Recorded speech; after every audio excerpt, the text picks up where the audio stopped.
How's it going? I am once again a day late and a dollar short, but I would just like to talk some Arizona Cardinals football, and I do hope y'all will indulge me. How's it going? I am, of course, the AZ Sports Guy. I absolutely love having the jersey up there now.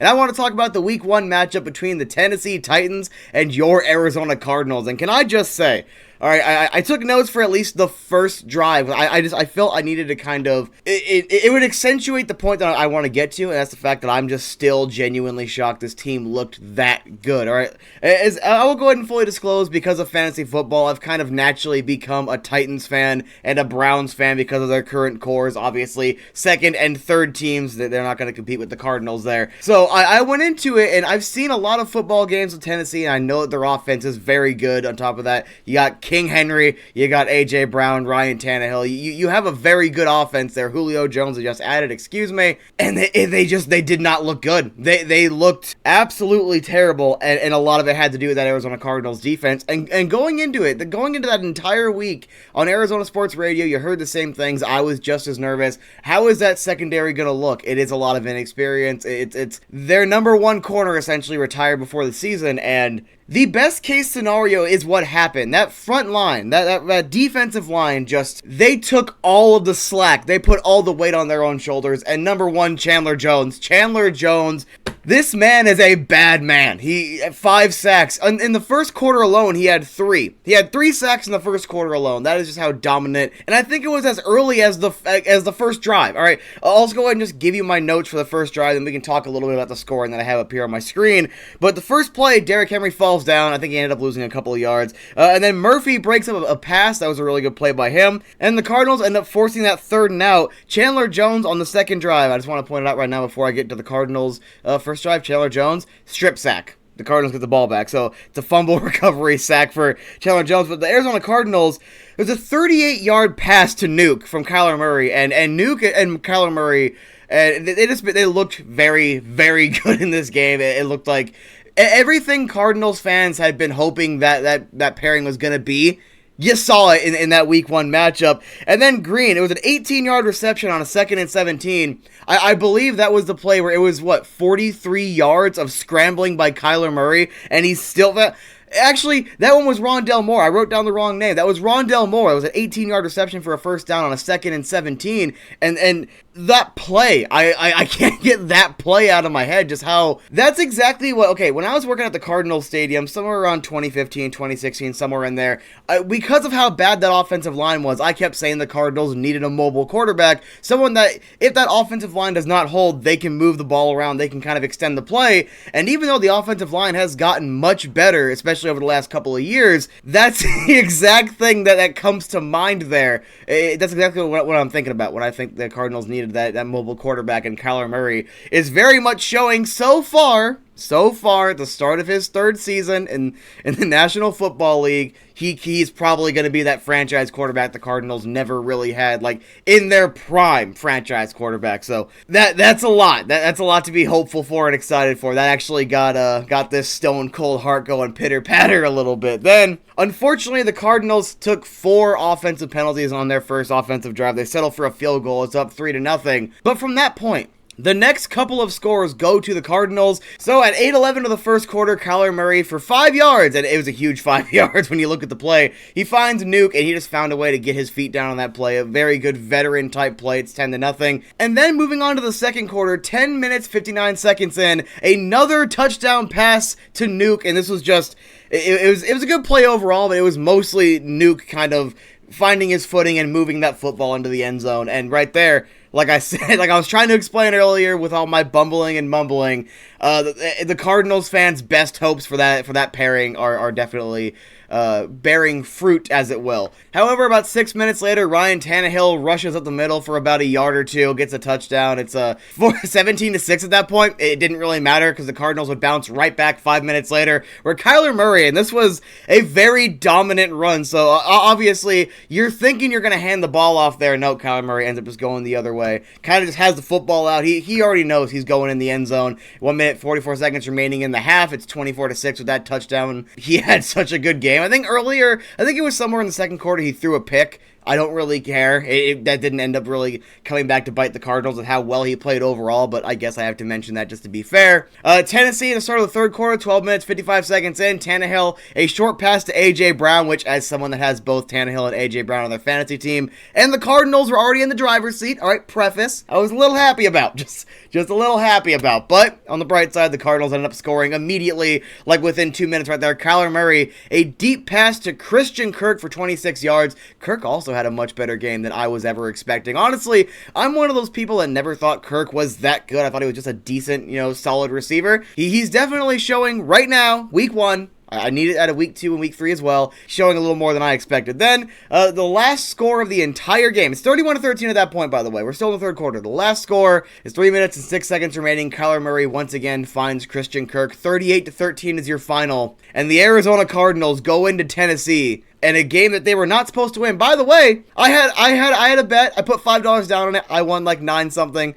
Put that on the Chicago Bears because I had a better spread and loss, so keep your winnings when you get them. But one of the few times I actually showed faith in the home team, throwing $5 on them, and actually ended up paying off. But they were not supposed to win that football game. They weren't. Nobody had them winning that game, and of course, with my fantasy team, it sucked that Henry didn't get that many points, but honestly, I was just ecstatic to see how well the Cardinals played, to see how, even though J.J. Watt didn't really have many notable stats, he had 1 tackle for loss, but you saw that what they were probably originally going for when they brought in Terrell Suggs a couple of years ago was you have Jones on one side, Suggs on the other. Who are you double teaming to stop? And it's going to open up a window for the other. J.J. Watt seemed to be the person that, even if he wasn't necessarily being double teamed, was still getting a lot of attention, and Chandler Jones was just eating. He was just cutting his way through that offensive line and finding the quarterback. 5 sacks. 3 in the first quarter. 5 sacks, 2 of those strip sacks. He was the defensive player of the week, and he 100% deserved it.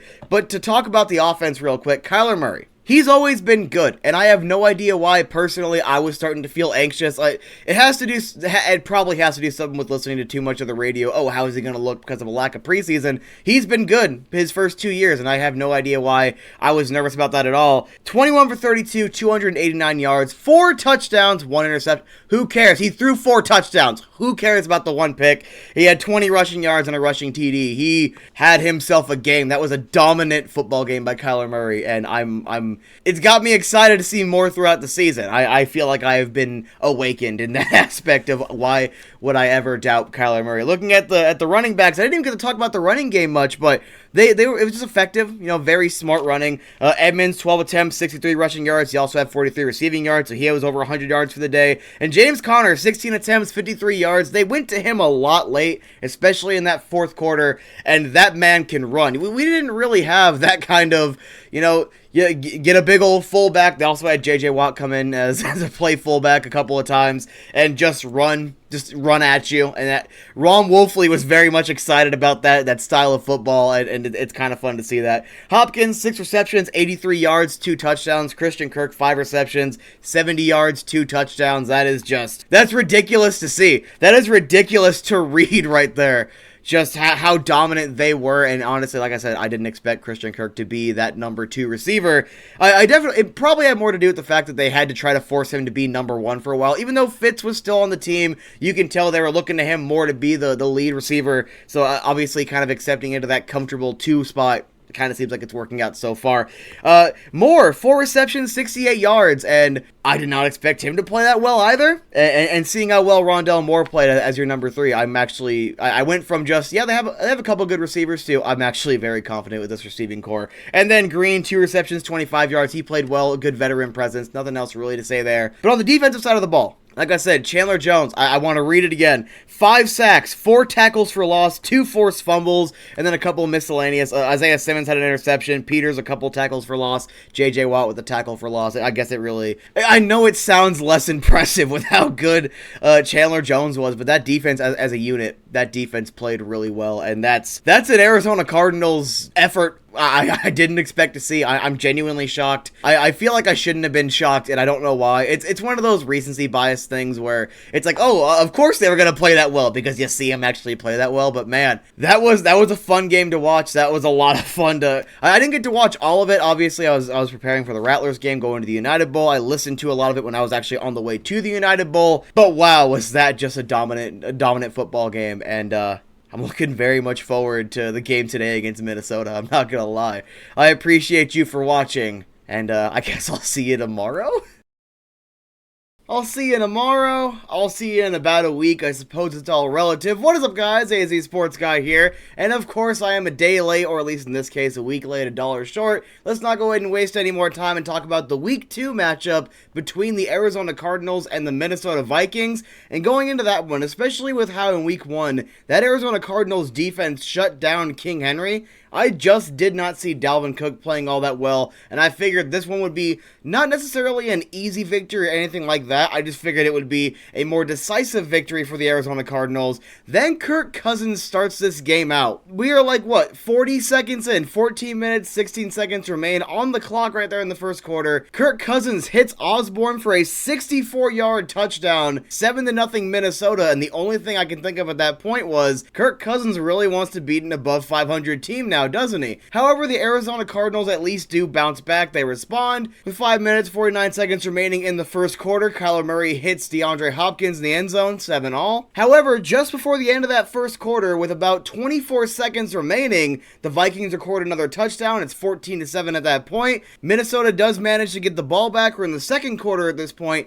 8 minutes and 56 seconds remain. And Kirk Cousins hits Justin Jefferson for a touchdown. Actually helped me out in fantasy that week, even though I ended up still losing. But you know what? I'll take the points. But just like that, it's 20-7. Cardinals are down by a couple of scores. And it looks like the Minnesota Vikings just might kind of run away with that one because they were playing really well. And the Cardinals, especially in that first half, primarily that first quarter, just didn't really look all that good. They looked okay, but just not that good. But the Cardinals were not done, especially towards the end of that second quarter, so the end of the first half, where Kyler Murray would rush out the middle with about 3 minutes and 15 seconds remaining. Now it's 20-14. Then the Cardinals get the ball back, 1 minute, 33 seconds remaining in the second quarter, and Kyler Murray hits Rondell Moore for a 77-yard touchdown. Just like that, the Cardinals have their first lead of the game. It is 21-20. However, with about 21 seconds remaining, Minnesota does hit a field goal. They get the lead right back. But with time expiring in the first half, there is no time left on the clock, Matt Prater hits a 62-yard field goal, and just like that, the Arizona Cardinals take a 24-23 point lead going into halftime,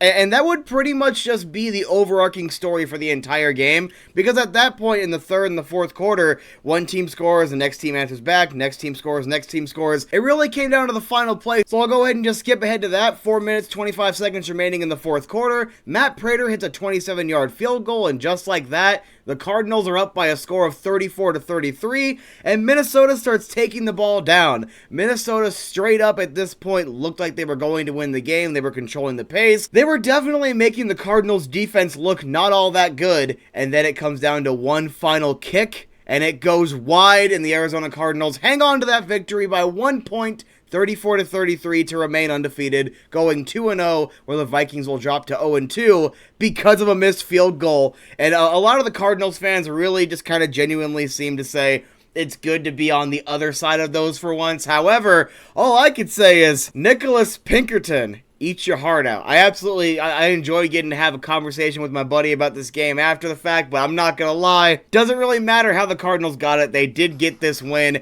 It was muddy, it was ugly, and there's a lot that they should have been learning from this game going into the game against Jacksonville today, which I'll be talking about in the next video after this one goes up. But at the very least, they still managed to get out with this one, and the team overall did not play poorly. The defense is kind of just what didn't end up playing all that well in general. So starting off with Kyler Murray, 29 for 36 passing for 400 yards, 3 touchdowns, 2 picks, and a rushing touchdown. At least one of those picks was really ill-timed, and it kind of seemed like the Cardinals were going to let the momentum shift back to Minnesota with that. However, they did at least bounce back. But Kyler Murray overall, despite those couple of interceptions, played really well. Another 4-touchdown day, 400 yards. I understand it is way too early, but I can understand why there's some national coverage and discussion of whether or not he could end up being the league MVP. me. Still think it's way too early, though, but a couple of back-to-back good performances. You just want to make sure that your touchdown to interception ratio isn't that close, and especially at the game in Jacksonville today, you're going to understand why I'm wording it that way. Looking at the run game, Chase Edmonds, 8 attempts, 46 yards, and James Conner, 8 attempts for 26 yards. Edmonds also had 29 yards receiving, so Edmonds remains a dual threat option. It's probably, I'm still shocked that he's playing as well as he is, and that he is the definitive starting running back, but he's definitely, he's working his tail off, and he's probably,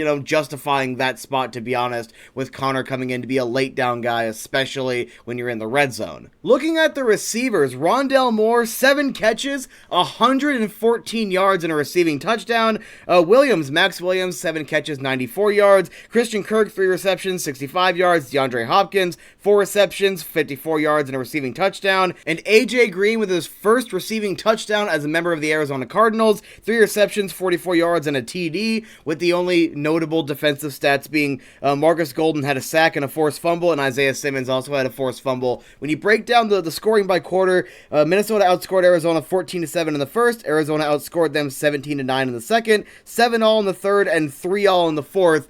It really just, it came down to 1 point. It was a 1 point differential, and that absolutely is going to be a backbreaker. And if I'm not mistaken, I will go ahead and double check real quick. The reason it came down to 1 point was because the Minnesota Vikings missed an extra point on that third touchdown, the Kirk to Jefferson touchdown. So that actually ended up being the backbreaker for the Minnesota Vikings, and that has to be absolutely devastating for Vikings fans. But I'm a Cardinals fan, as you can see, so I'm going to go ahead and just, to keep this video a little bit shorter, I'm just going to leave it at this. The Cardinals, the offense looked really good. Kyler Murray had a couple of bad passes, but other than that, they moved the ball relatively well. They got the points they needed. They're putting up at least 30 points a game. That's what you need in order, especially with the offense they're trying to run in order to win football games. I still don't think the NFC West is as tough as a lot of people say it is. However, in a division that is seen as tough as the NFC West is, that's how you need to play, and you need to find a way to win the ugly games especially. I just wish they would have looked a little bit better going into the next game, but I'll talk to you about that after this video is uploaded. I'm the AZ Sports Guy. The Arizona Cardinals, after week 2, maintain their undefeated record, a 2-0 record, with a 1 point win over the Minnesota Vikings,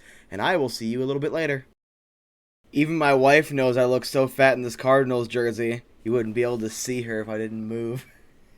Anyway, as promised, go ahead and talk about the Week 3 matchup between the Jacksonville Jaguars and your Arizona Cardinals, and probably what was the most prominent topic of discussion I was hearing on Arizona Sports Radio throughout the entire week was, is this going to be a trap game? Are the Cardinals, especially with how sloppy they played against the Minnesota Vikings, going to come into this game against the Jacksonville Jaguars, a team that's struggling with a rookie quarterback and a college head coach that doesn't necessarily seem like he's going to be a good NFL head coach, and are they going to find a way to lose this game, play poorly, etc.? Well, if you watch the first half in isolation, after the Cardinals' first touchdown, you would probably say yes. I mean, the first drives for each team, I want to say it was 2 for the Cardinals, 1 for the Jags, were 3 and out, so it wasn't like all the offenses were firing on all cylinders perfectly as the game was going on, or at least the game was getting started, but the Jacksonville Jaguars, on paper, had no business being in this game, and at one point the Jacksonville Jaguars made the Cardinals look like they weren't even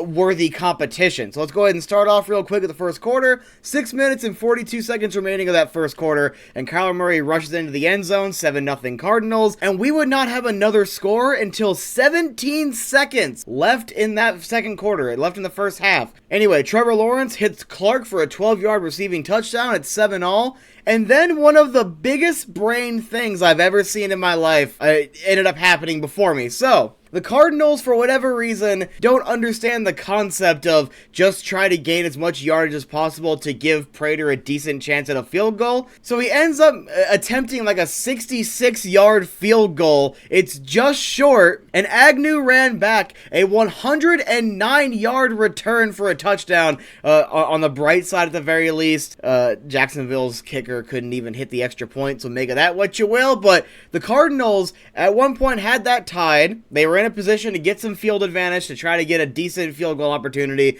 to go up 10-7 at the half, and just like that, they were down 13-7. They do, however, come out in the second half. They do get a field goal, 7 minutes, 38 seconds remain. Now they're down by 3. Then Trevor Lawrence leads this 8-play, 75-yard drive over the course of about 4 minutes, and with 3 minutes and 25 seconds remaining in the third quarter, it looks like the Cardinals are essentially down and out. It's 19-10 at that point. It's a 2-score affair, and the Jacksonville Jaguars look like they just might end up beating the Cardinals here. And one thing about the NFL that you kind of have to keep in mind, you can start 8-0 and still miss the playoffs. You can start 0-8 and still end up making the playoffs. So it's week 3. It's not exactly like anyone's out of it yet, but the Cardinals would answer back with 3 consecutive touchdowns. So first off, with 1 minute and 21 seconds remaining in the third, James Conner rushes it for a 4-yard touchdown. At that point, it is 19-17. Then within a minute, so about a minute later, Byron Murphy intercepts a pass from Trevor Lawrence, and it goes for a pick six, 23-19 at that point. So yes, we did in fact have a 23-19. And then finally, James Conner with his second rushing touchdown of the day, and both these are his first 2 rushing touchdowns as a member of the Arizona Cardinals. 6 minutes and 49 seconds remaining. It's 31-19, and that will be your final. Heading towards the end of that third quarter, the Cardinals looked like they were going to get beat by one of the worst teams in the NFL. Skip ahead just a few minutes, so you're going into that fourth quarter, and it looked like once again Jacksonville wasn't really going to get anything going until that final drive where, to his credit, Lawrence did get them all the way down the field. They just couldn't end up capitalizing, which is good because it makes the score look better for Cardinals fans, but which is also bad because it would have looked even closer, and you don't want to have a very close, 2-point win over Jacksonville because no one's going to take you seriously, let's be honest here. Kyler Murray was actually mostly accurate throughout the day, 28 for 34 passing, 316 yards. Threw an interception, though, with no passing touchdowns. He did have the rushing touchdown, so at least it makes up for it somewhat. Connor and Edmonds each had 11 attempts. Connor, 43 rushing yards, Edmonds 26, but Edmonds had 49 receiving yards with Connor only getting 10. But Connor got the 2 rushing touchdowns, so who had the better day? You can just decide that one for yourself. AJ Green with his best performance as a Cardinal so far, 5 receptions, 112 receiving yards. That is his first 100-yard performance as an Arizona Cardinal. That's really good on him. Christian Kirk, 7 receptions, 104 yards. He was actually the targeted receiver in the end zone on the Kyler Murray interception, so he also could have had even more yards and a touchdown. Make of that what you will. Hopkins, 3 receptions, 21 yards. He originally wasn't going to play with the rib injury, so at the very least he did end up playing, but at the very end of the game, he wasn't really out there, so I was actually confused if he had specifically gotten re-injured or something. Max Williams, 3 receptions for 19 yards. The defense played a lot better in this game overall, with Byron Murphy, 2 interceptions, Hicks, a sack, and a couple of forced fumbles. Marcus Golden had a sack, and Simmons and Wilson each had forced fumbles. I did not know the Cardinals managed to steal the ball that many times, but then again, a forced fumble doesn't mean you recovered the fumble, you just forced a fumble. But anyway, they still applied a lot of pressure, and the defense looked a lot better, especially when, they decided to wake up, and they only ended up allowing 19 points against this team anyway, but still, didn't like how much of a nail-biter it turned out to be. Gonna be completely honest here, I do not think that is an unreasonable thing, but they do end up going 3-0. I always like when this ends up happening, when 2 teams with exact opposite records fight. So now you have the winless team staying winless, the undefeated team staying undefeated, on top of that being an Arizona sports team. Good to see him winning for once. I have no idea what to expect out of week 4, so I'm just going to go ahead and leave it at this. Cardinals are 3-0, and you can't take that away from them.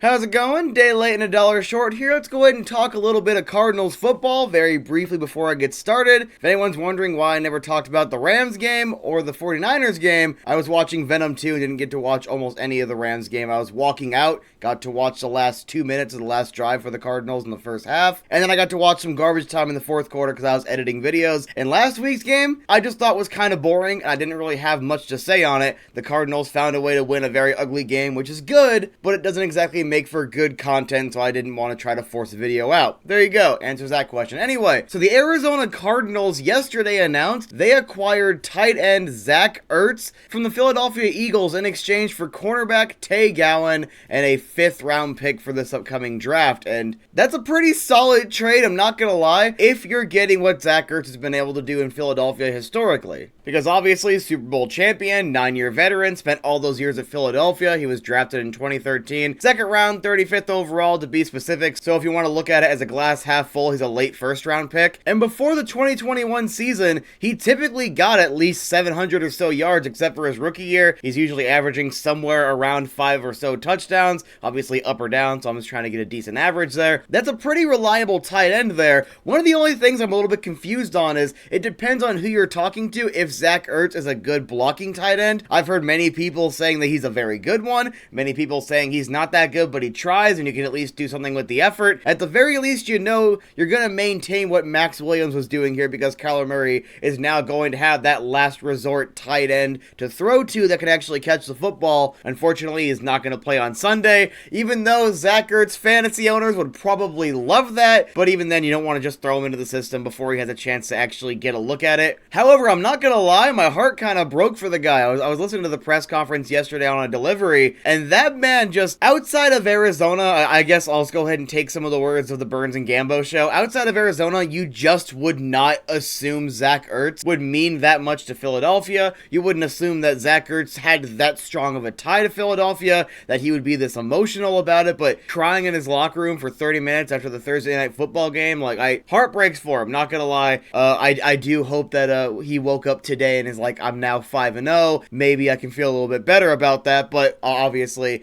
give him his time to adjust. So he'll probably play next week, not this week. Obviously, he's not eligible. Real quick, I would have actually preferred the Cardinals to go after like David Njoku because the Cleveland doesn't really know how to use him properly, at least consistently. Maybe O.J. Howard, of Tampa Bay, because they got Gronk, they got Brait, they don't really need him. Those are kind of the guys that I was thinking of. Jonnu Smith, who's now in New England, one of my favorite Titans from last season, also helped me get into the playoffs last year. There were plenty of good options out there, and the fact that they still managed to get a very good one in Zach Ertz, 30-year-old on an expiring contract. Fun little fact, his wife, Julie, not only has Valley ties, she was born in Arizona. Wikipedia says Phoenix specifically, but they were mentioning yesterday that she grew up in Mesa, so the greater Phoenix area, we're going to go ahead and leave it at that. But his wife plays for the Chicago Red Stars with J.J. Watt's wife, so now Zach Ertz and J.J. Watt are teammates, and both their wives are also teammates, so I think that's just a cool little fact regardless, but this should be a pretty good trade. I'm excited to see him hit the field. Too bad someone already has him in fantasy.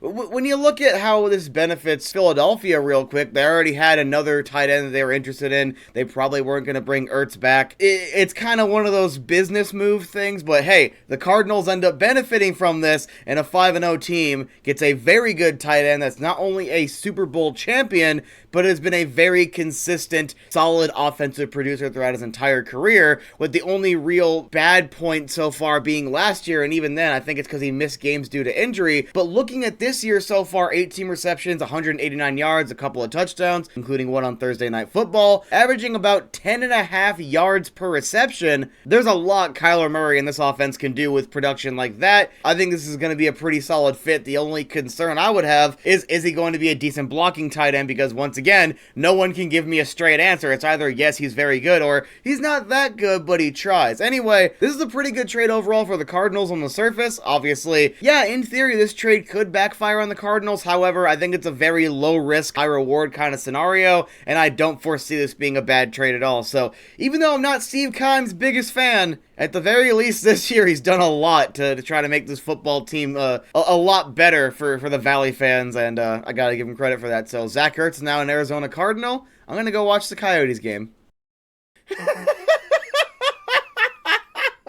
I'm laughing in pain.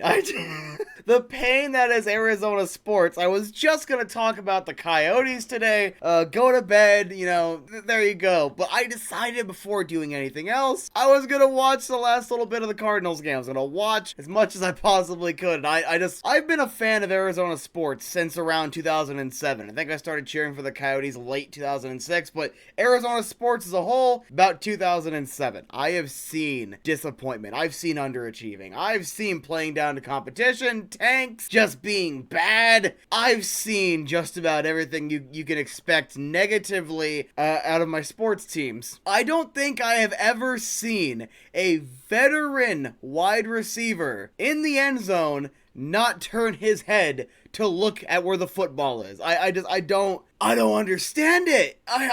To me, it's almost the equivalent of like if I'm recording a video, forgetting to hit the record button. Like it is such a fundamental thing, and I just, Arizona sports fan. I've like I said, I've seen it all. That is Arizona sports in a nutshell. There's a friend of mine on Twitter that had recently switched over to becoming an Arizona Cardinals fan. He's a St. Louis Blues fan. And I had to give him the old welcome to Arizona sports with a play like that because my God, that was gorgeous. That was peak Arizona sports. I'm one thing that bothers me is that the Cardinals at one point they're down 10 and it looks like they're going to give the game up. They end up scoring quickly to get back within it. Now it's within 3. And then the ball is on that 1 yard line. It gets pushed back to about the 6. Goes right back down to the 1 yard line, the goal line, somewhere in there. And they manage to stop the Green Bay Packers. You're down by 3. And they're marching their way down the field. This is borderline like a legendary drive. They're going to stay undefeated. There is that statement win, even though they already shut down the best running back in the entire league that has then moved on to stomp on everyone around the league because he's on my fantasy team and he's helped me win quite a few games. Then they also went ahead and dismantled the Rams in LA, but the media needs to have a little more, they need a statement win. Well, that would have been your statement win. You made a statement, all right. How do you look so good and confident and like the fans are into it going down the field? And that's the play. Like, that was after the defense stopped Green Bay on 4th down. This was the single biggest play in the entire season for the Cardinals thus far. The thing that bothers me the most is the fact that with about 14 seconds left, they have a 1st down. If you mess up, you can go for the field goal, go into overtime. And they still manage to say, hold my beer. We don't need any sort of cushion. And just, that's Arizona sports. Look, if you've never watched Arizona sports, all right, if you've never been involved, you've never been a fan, first off, don't. But if you've never had that introduction to Arizona sports, that's the introduction you need.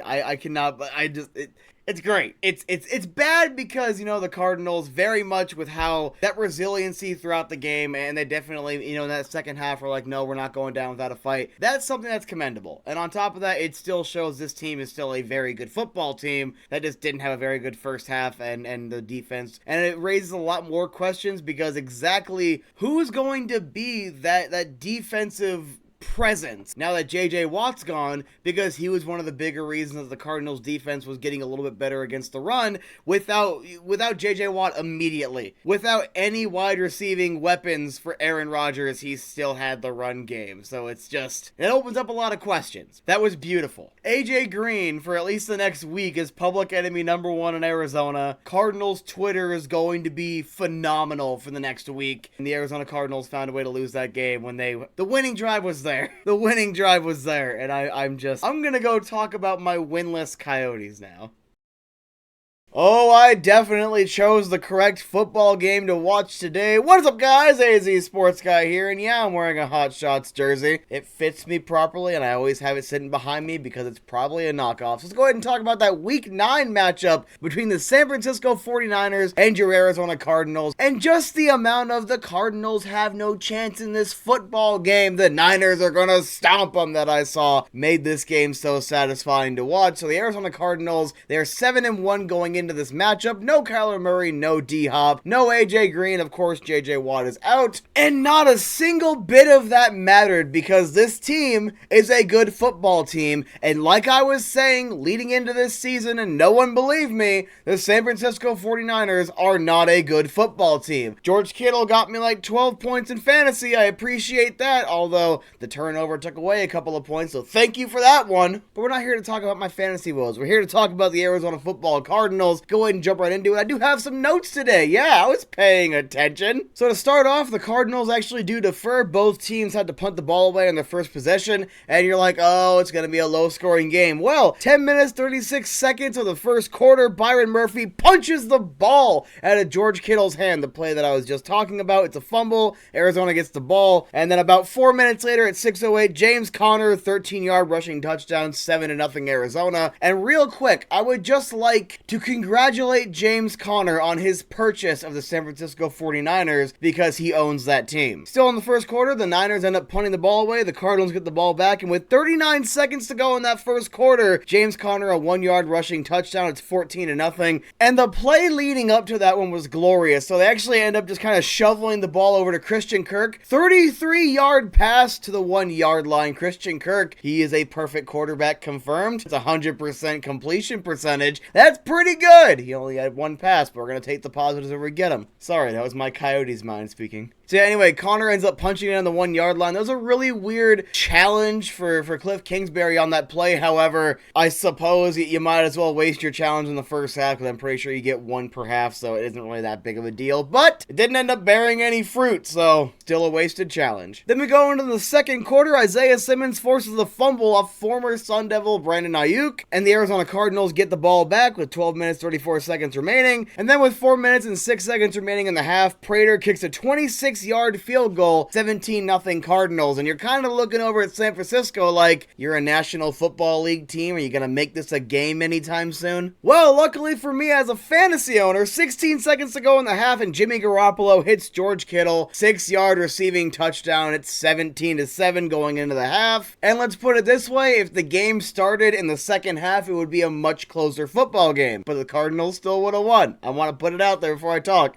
The Cardinals still would have won if it was just the second half. So anyway, starting off the second half, third quarter, 13 minutes, 33 seconds remaining. Colt McCoy, I was actually finishing up taking some notes in here, so I just caught the tail end of that play, so there's your disclosure. I missed a couple of minutes. Colt McCoy to James Conner, 45-yard receiving touchdown, 24-7 Arizona Cardinals. That is James Conner's first career 3-touchdown day. He owns the Niners. I really wish I would have kept James Conner in fantasy because that would have single-handedly got me a win this week. Cards get the ball back, 8 minutes and 5 seconds remaining in the third quarter, and Inu Benjamin, a 21-yard rushing touchdown, his first career rushing touchdown, 31-7 Arizona. The only thing I can think about at this point was that tweet I saw yesterday. If I remember, I'll put the screenshot right here, but arrogance, thy name is Niners fan. Anyway, a little bit later, I don't remember if it was before that Benjamin run or after, so Chandler Jones records a sack. It's his 6th sack on the season, his first sack since week 1, and he is now the Cardinals franchise all-time leader in sacks. Good on you, Chan. I just wish you would have had a little more of an impact in the last couple of games. Really could have used you in the last one, but I'm not going to complain too much. I'm just a little cynical because I'm mostly a Coyotes fan. Oh, and then late in the third, Brandon Ayuk scores a touchdown, so both the Sun Devils playing today scored a touchdown. No U of A player scored a touchdown, but Gronkowski is still injured, of course. And then Robbie Gould hits, what was it, like a 26-yard or 36-yard field goal in the fourth quarter. It didn't matter. It was garbage time. And the Cardinals, despite having 2 different opportunities to have Matt Prater give me an extra 3 points in fantasy, kept deciding we're just going to play big brain here and punt the ball and then go for it on like 4th and 6 when there was no chance of that one. Just kick the field goal and put it away, Cliff. I'm a little biased there. I just wanted those extra 3 points. But anyway, the Arizona Cardinals win this one 31-17. But remember, all the experts are saying the Cardinals had no chance at this, and they are now number 1 in the NFC West once more. They technically were, but because of the tiebreaker with the Rams are playing the Titans tonight, hopefully the Titans will win that one because the Rams do need to start losing a couple of football games. And on top of that,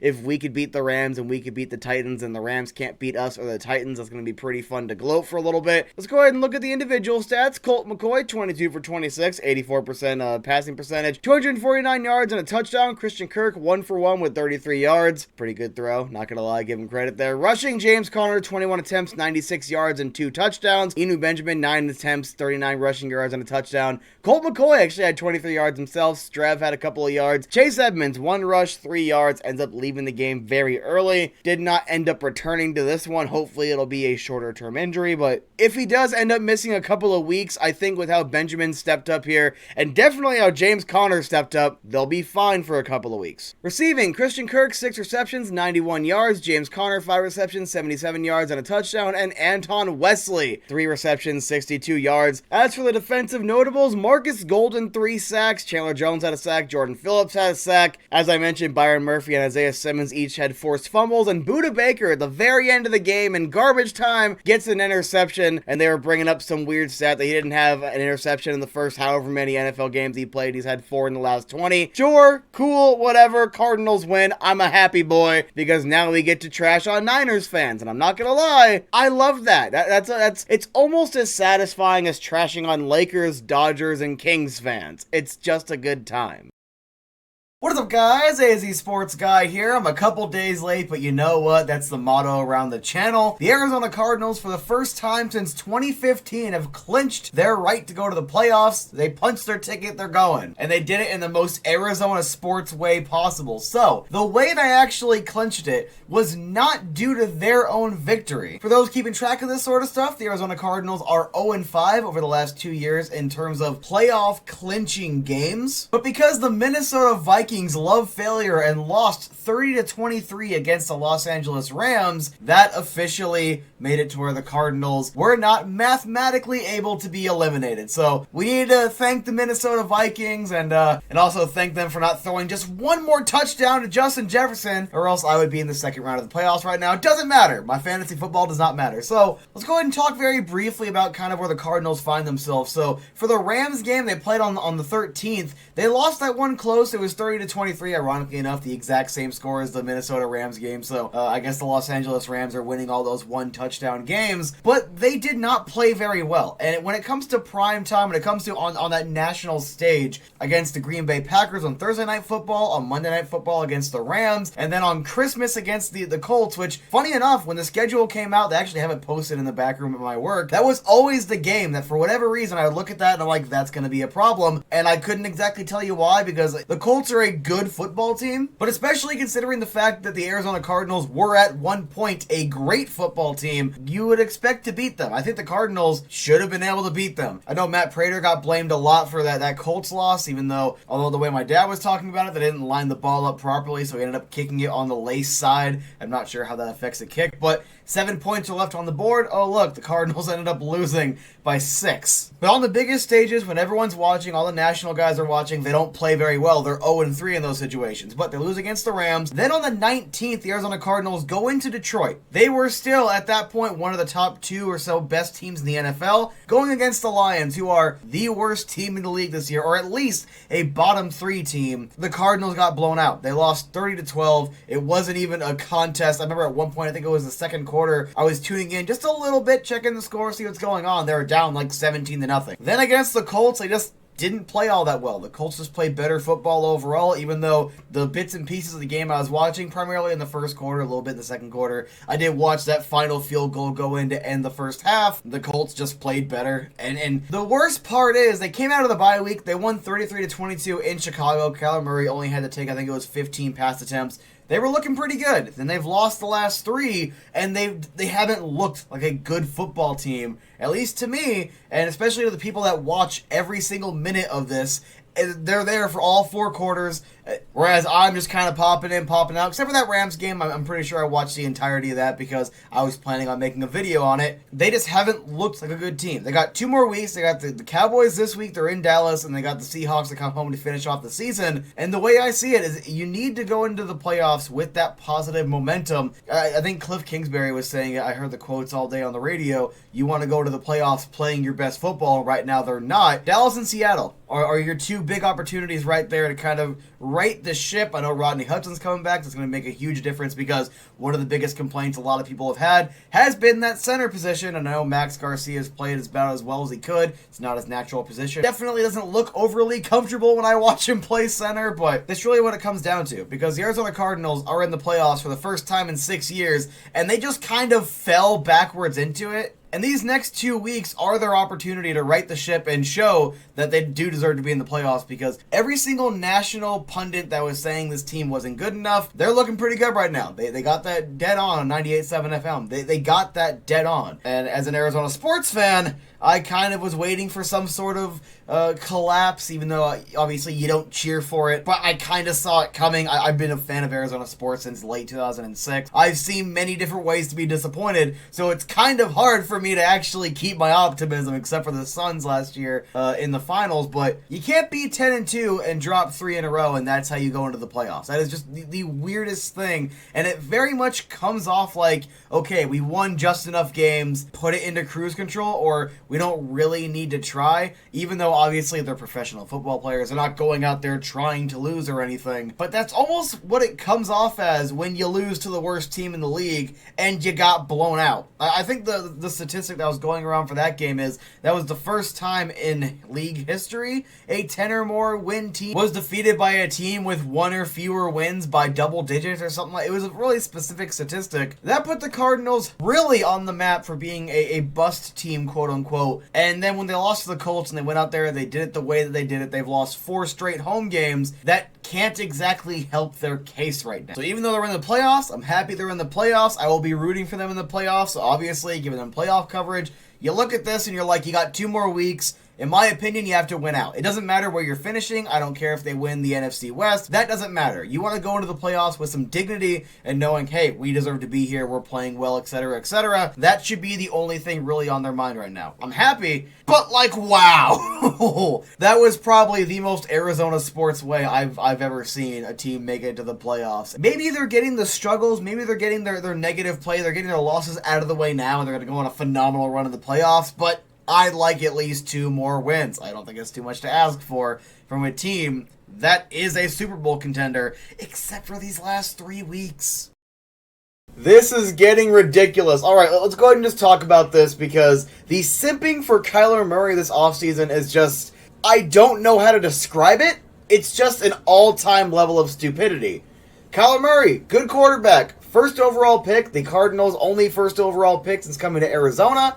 Overall, as a whole, looking at the 3 seasons, he's played well. Good quarterback. Well, that good quarterback going into this offseason after a terrible first playoff game and allegedly giving up on his team and having to send Colt McCoy out there to go for the last drive to take the knee because Kyler wouldn't go out there. This offseason, that quarterback decided he wanted a contract extension now, even though he was already under contract. The entire circus show with his agent, and that was cringe, and it made the organization look terrible. Everyone around the league is laughing at both Kyler and the Cardinals. And then the Cardinals follow all that up by giving him more than $10 million more per season than that original offer by the agent. He is a top 3 paid quarterback despite never winning a playoff clinching game, winning a playoff game, or even winning a primetime game, I don't think. So the vast majority of people that know anything about football watch Kyler Murray, they're like, that's a good player. He's not top 5 in the league yet. I would argue he's probably still top 10. It would probably be around 8, 9, 10, somewhere in there, but it would still be technically top 10, but he's not top 5. Then you add in all the clown show stuff from the offseason. I'm surprised, honestly, he still has so many people that are simping for him. But you know what? Hero worship is one of the weirdest things I've ever seen, and we're going to go ahead and just keep seeing it forever. But I really want to talk about this tweet. All right, I'm going to make sure to try to crop out the Instagram profile here, so I don't want no one going to harass. I am just here to laugh at the ridiculousness of this, because someone on Twitter tweeted it out, oh, you know, we want to talk about how Kyler Murray falls off in the second half of seasons, and then post this graphic. The final 6 games of last season, Murray versus Allen. Murray has more yards, Allen has more touchdowns, and also more interceptions. Murray has more completions and a higher quarterback rating. So let's go ahead and just talk about this real quick. First and foremost, Allen won a playoff game. And one of the primary reasons he did not win 2 playoff games last year was because he didn't get the ball in overtime. That does not mean they would have won. I'm just saying that is one of the reasons why he did not get the second win. And Josh Allen played better in his playoff games than Kyler Murray played in his. Okay, we're going to compare. So, The Arizona Cardinals, despite having one of, if not the weakest second half schedules of the season last year, their final 6 or 7 games were literally ranked as one of the easiest schedules. They went 2-4, losing to teams like Detroit and Indianapolis, and Kyler Murray, he had 2 good games. What these stats don't show is I think 3 out of the 4 other games, his quarterback rating was like 75% or lower. It was lower than a 75. But remember, we have to find some way to make Kyler Murray look good, so this stat, it makes it look great.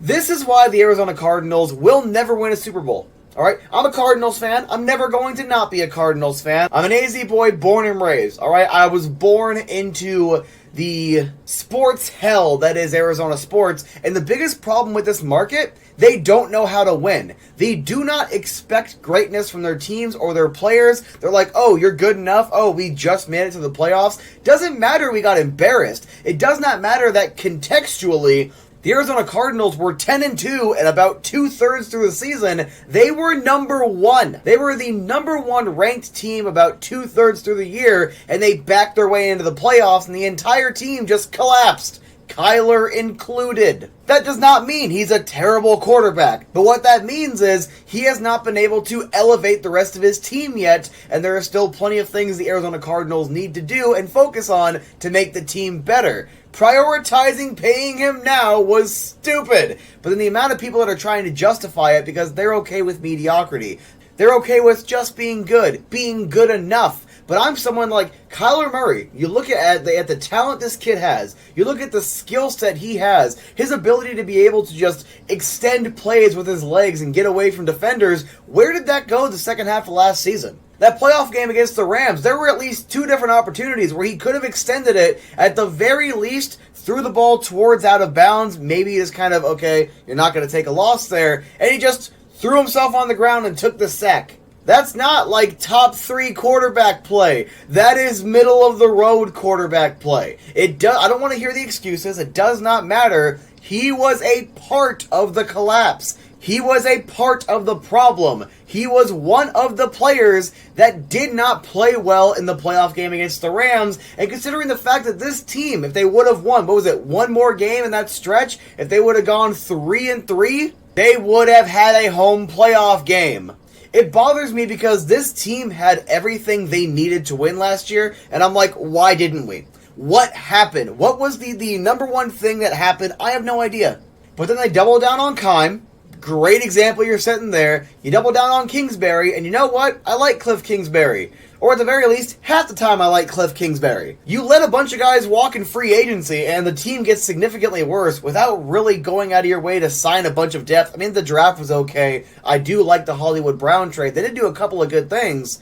And then you let your quarterback essentially embarrass you, and you double down by paying him even more, and now the fans are like, we need to go out of our way to talk about how great he is. He hasn't earned it yet. He's been in the league for 3 years. I said it at the time on Twitter, never made a video about it specifically, so I'll just go ahead and just reiterate it here. That contract that Kyler signed, the $160 million guaranteed, that's either going to be a bottom, terrible contract in the next couple of years, or it's going to be a bargain top 3 quarterback contract in the next 3 years. There is no in between. There is no in between. There is no, okay, he's fine. No, it's going to be a terrible contract, or it's going to be a steal, and I have no idea which way it's going to go. Die-hard Arizona sports fan, of course I want Kyler to succeed. Of course I want him to go out there and the Cardinals to play well next year, but they're not going to. I mean, he might have a good season, probably at least a good season. He's a good quarterback. But just comparing him to Josh Allen, when he hasn't done anything except for, offensive rookie of the year, cool, and a couple of Pro Bowls. Yeah, raise your hands. How many debates have you been in when you're talking about, great quarterbacks or great players and whether or not they should go into the Hall of Fame and say, yeah, but this guy got 2 more Pro Bowl nods. He made 2 more Pro Bowls. It doesn't happen. It does not happen. Pro Bowls are as meaningless as it gets. It's literally just honorary at some point to some degree. So I don't want to hear about that. Offensive Rookie of the Year, that's good stuff. Having a lot of individual stats like accuracy numbers being top 5 in the league, good stuff. It needs to translate to wins before we can start simping as hard as people are for him, because At this point, with the very limited amount he's done, and it's been just good quarterback play. Some flashes of excellence, yes, but also some flashes of, okay, yeah, Matt Leinart's coming back. But again, overall good. I still like the quarterback. Singing all of his praises right now, calling him a winner, saying, oh, all he's done is win everywhere he goes. By that logic, would the Cardinals not have made the playoffs in 2020 when they needed one more win to get in? I don't care that it was a backup quarterback. Pick another game throughout the season that Kyler Murray played in. You're telling me right now, if he was a winner everywhere, he wouldn't have been able to play well enough to elevate his team to one more win? You're telling me right now that a winner, someone that needs that title and all the praise that goes with it, goes out in their first playoff game and plays terrible? On top of that, plays bad down the stretch? They lost to the Lions, and he didn't even look good against the Lions. And again, it's not all on him. There were injuries, there were bad coaching calls, there were teams that were playing above their heads, or teams that just played well when the Cardinals didn't. A lot of different factors. One guy is not the reason you lose, alright? But the simping, stop.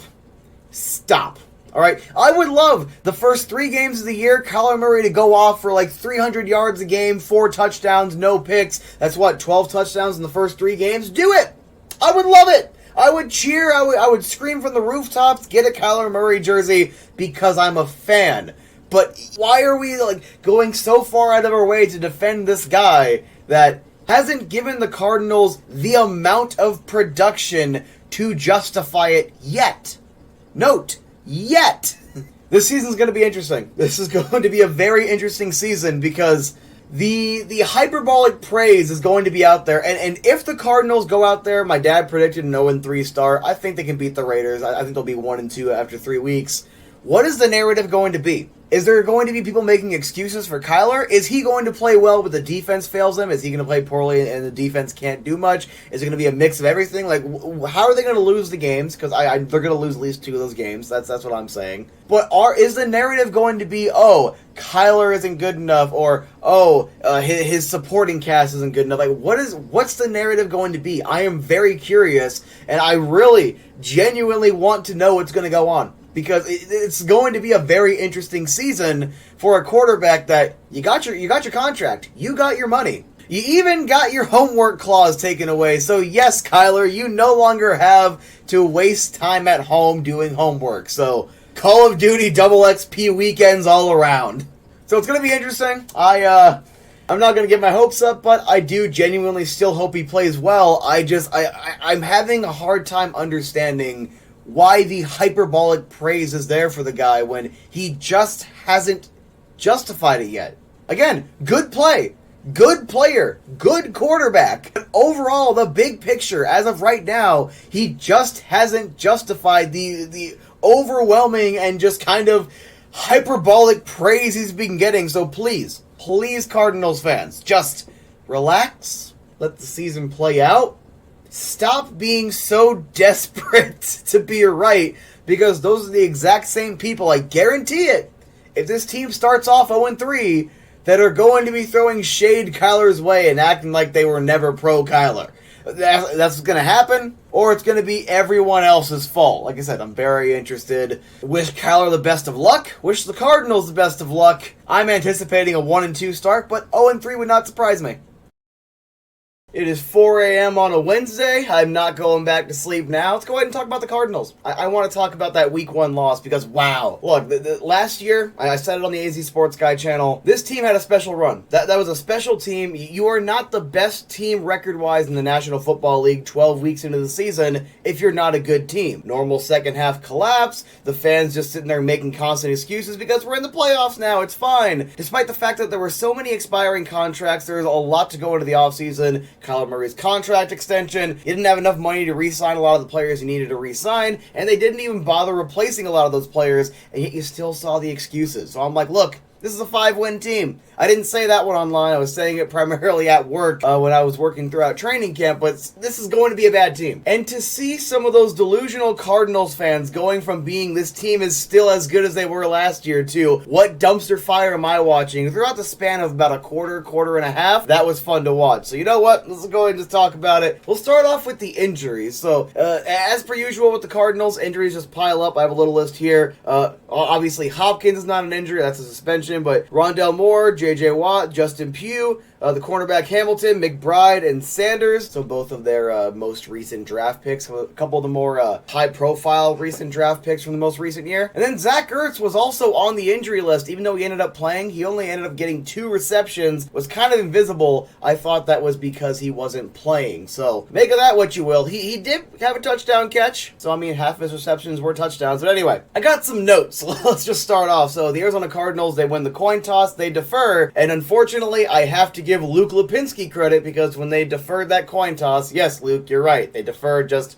the rest of the game. First play of the game, Kansas City running back Clyde Edwards-Helaire. It took me 3 tries to try to say that name properly. 9-yard rush, and just, I really wanted to put that there, just kind of set the tone. Like the first play, Cardinals have problems with run defense. Cardinals have problems covering tight ends. Right there. First play, it's already almost a first down. So just about 2 minutes in, Kansas City had already 3 first downs. Edwards-Helaire accounted for 2 because the run defense is bad. At 9:38, Mahomes finds Kelsey. It's 7-0. I think it's a little bit after this play. That's when you see Budda, one of the best kickers in the league and also my kicker in fantasy. He gets injured, ends up coming back, so hey, he salvaged it for me. Then again, even if he never came back in the game, with how many points Edwards-Helaire and Mahomes got me this week, I'm just saying I'm not going to complain. Cardinals had the ball for all of a minute. They go 3 and out. They punt it away. Kyler Murray, that first drive, he did have a really solid play. He rushed for about 8 or 9 yards. I'm like, oh, so he had to get paid before he was willing to go ahead and use that 2-way game again. You know what? Good play. I missed that version of Kyler Murray where if the pocket's collapsing, he can get out of the way and also push the ball forward. I thought that was really smart. Too bad the Cardinals' offensive line is terrible. He gets sacked on 3rd down. Like I said, they punted away. About a minute later, 7:01 remaining, Isaiah Simmons has an interception. Like, he has it in his hands, and he drops it, but on the same play, it was also a roughing the passer penalty, so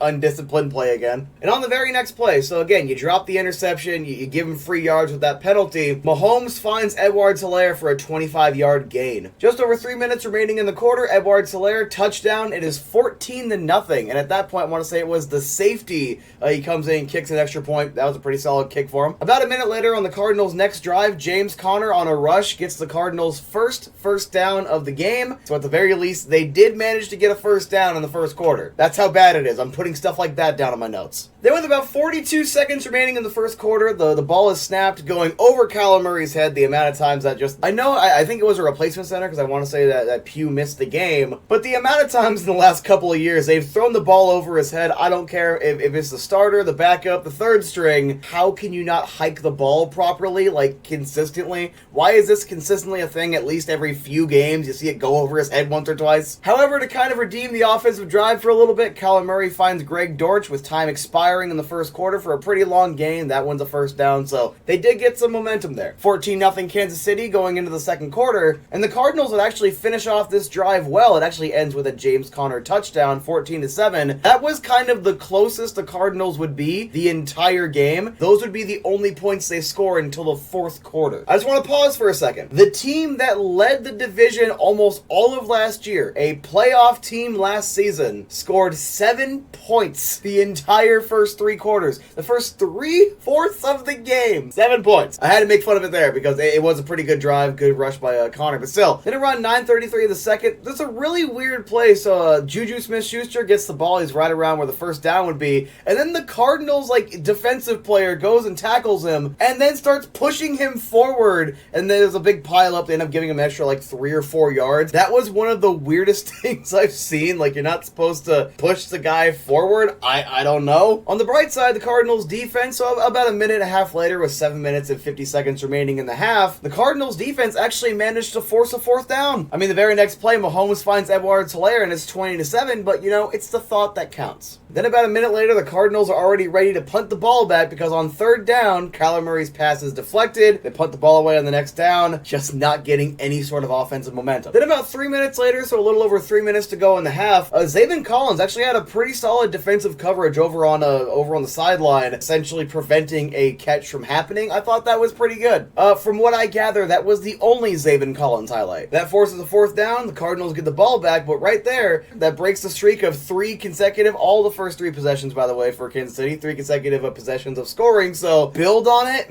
They didn't. Murray has probably one of the better passes he had all night, and the thing is, he had some pretty good passes, but the 26-yarder to Marquise Brown, Hollywood Brown grabbed 2 of the best passes all night, and I saw a couple Cardinals fans being like, oh, Kyler Murray had no help. I'm like, bro, like Hollywood Brown wasn't there trying to make some of the best catches I've seen in the last year or so. About a play or so later, James Conner fumbles the ball. He does recover it, but rocky play for the Arizona Cardinals. George drops back-to-back catches, but on the 4th down play right here, him being there to drop it was actually a good thing, because Kyler Murray, if you're watching where he's throwing it, he throws it directly to the Chiefs player, and if it wasn't for George kind of like just slapping it away, yeah, that's an interception. Kyler Murray had 2 or 3 plays where they probably should have been interceptions. Then about 20 seconds later, the best defensive play of the game, Byron Murphy, he actually recovers a fumble from Juju Smith-Schuster. Cardinals get the ball back. They don't do anything with it, but they got it back. 10 seconds later, on the opposite side of the field, Andy Isabella, Kyler Murray, it's a really accurate pass over in his vicinity, but if you watch the replay, Isabella is like pulling back, like cringing away from the ball, and then you had a Kansas City defensive player just run in out of nowhere and slap the ball away. That also could have been an interception, and I'm like, it was a good pass. Why did you throw to Andy Isabella? Any other receiver's better than that. Ball's turned over on downs, and with about 7 seconds left, Butker comes in, 54-yard field goal, 23-7 lead for Kansas City going into halftime. Opening up the second half, you had a 35-yarder between Kelsey and Mahomes. They score on that drive, 30-17. The Cardinals punt the ball away again. Kansas City gets it back. They score again, and it's just pretty much that's how it went until the 4th quarter. Around garbage time was a couple of touchdowns. One was the receiving touchdown to Hollywood Brown, the other one to Zach Ertz. Ertz only had 2 receptions on the day, and there you go. The 4th quarter, I decided to go to my brother-in-law's house and play trading card games because I wasn't finishing that game. Wow. The Cardinals were outscored,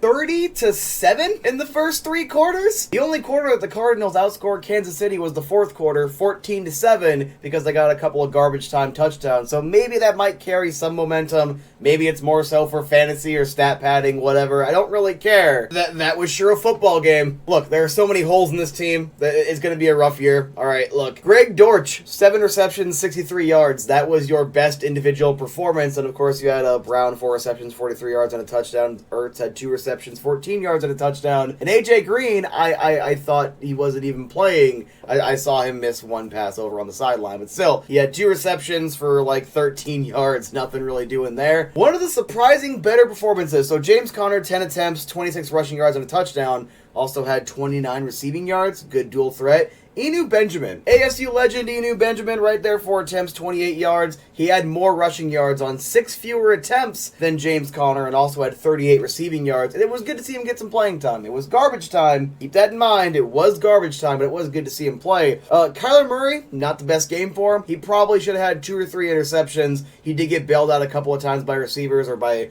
the ball being out of play anyway. Completing 22 of 34 passes, 193 yards and 2 touchdowns. Also an additional 29 rushing yards. I thought he played well for the most part in terms of extending plays. It was just, there was some really questionable passes. There was some really questionable reads. There was maybe a sack or 2 he probably shouldn't have taken. Then again, it's also equally on the offensive line because the offensive line was garbage. I don't think I've seen an offensive line that bad since 2018, right around there. So can't fully blame him. I can criticize Kyler for the couple things I think he did wrong. The offensive line was garbage. Worse than usual garbage. You can't even try to excuse it. On the defensive end of the ball, the only 2 notable stats I can come up with, Byron Murphy Jr. had a fumble recovery, and Thompson had 9 tackles. I don't know, man. Look, that was just such a bad game of football. Look, as someone that has Patrick Mahomes and Clyde Edwards-Helaire and Butker on their fantasy team, that was a great week. Dropping an easy 50-piece for me as my quarterback, that's the first time it's ever happened. It's good to have a good quarterback for once. But from the Cardinals' perspective, I'm just looking at it